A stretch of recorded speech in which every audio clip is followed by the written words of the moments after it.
In recent months, Sean Diddy Combs has been hit with a wave of civil lawsuits accused of sexual misconduct, even rape.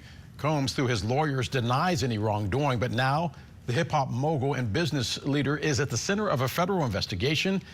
It all began last November, his ex-girlfriend Cassie filing a civil lawsuit, the singer alleging that he physically and sexually abused her during their decades-long relationship. That suit was settled the next day.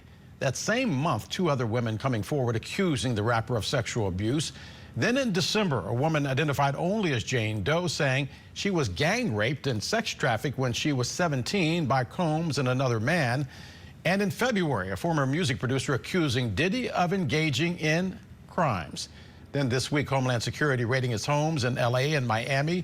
The Associated Press saying those searches were part of a sex trafficking investigation.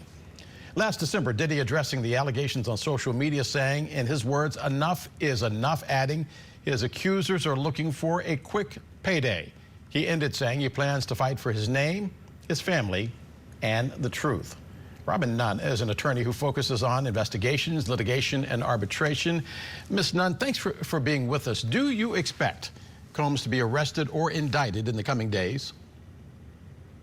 Yeah, I think that an arrest of Sean Diddy Combs is imminent. I think he'll most likely be arrested in the coming days or weeks following these sex trafficking allegations.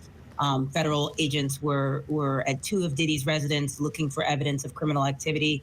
And, primarily it seems that sex trafficking, along with other crimes, have potentially been uncovered, along with gun and firearm charges potentially. As you know, we're used to seeing the alphabet soup when it comes to raids on high-profile cases, usually the FBI, ATF, et cetera. But this time, it was Homeland Security. Why were they involved in the raids in both LA and Miami?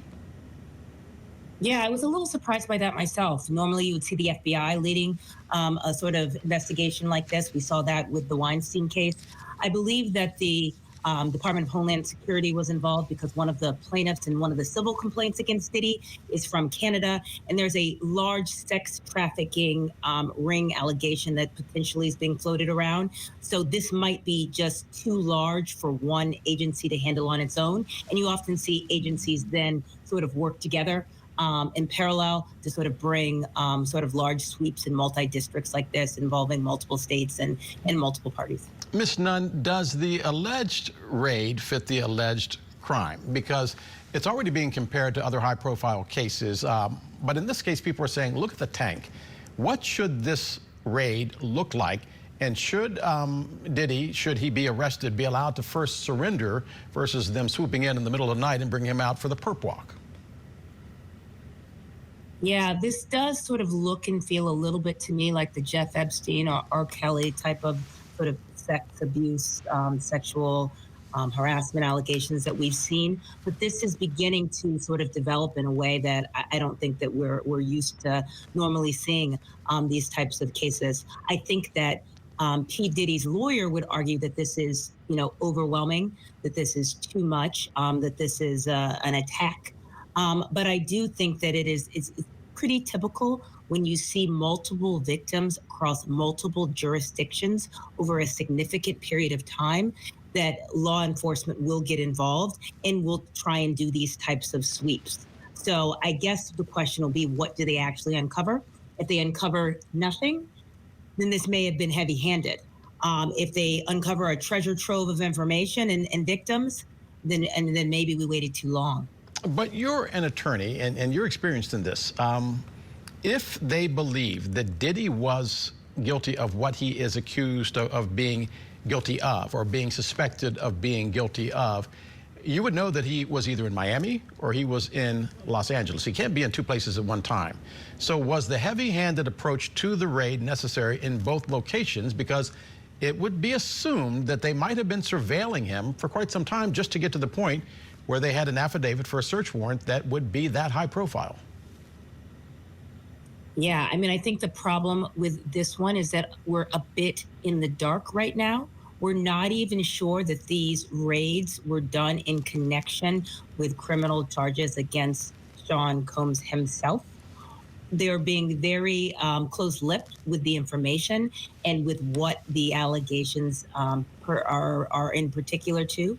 We do understand that some individuals, Jane Does and a John Doe, have been interviewed by the Southern District of New York, but we don't exactly know what the potential charges and who they are against. All we know that it involves the two residences of Sean Combs here, and we can sort of suspect, based on some of the civil complaints that we've seen over the last few months, that they could be involving, sexual misconduct. But we actually don't know. We need to see the warrant. We need to see the charging documents. And all of that will become clear if an indictment is made against any individual in this case. I got 30 seconds left, but you know the phrase, sex, drugs, and rock and roll. People will argue what makes Diddy any different than any of the other rock stars. Yeah, I think it's tough. There have been numerous celebrities who have been connected with the sort of unfolding of this sort of scandal. You've heard names like Jay-Z, Justin Bieber, Usher, Meek Mill. I think that because of, Prince Harry himself, I think because of the notoriety of some of the individuals, some of the pictures that have been attached to some of the complaints that have been made, I think people are really on the edge of their seat in terms of what's going to happen here. Is this going to be arrested, or is this person going to get a slap on the wrist? I think that this is a high profile case, not only because of the individuals, but also because of the charges that carry a very significant penalty. Attorney Robin Nunn. Ms. Nunn, thanks for being with us.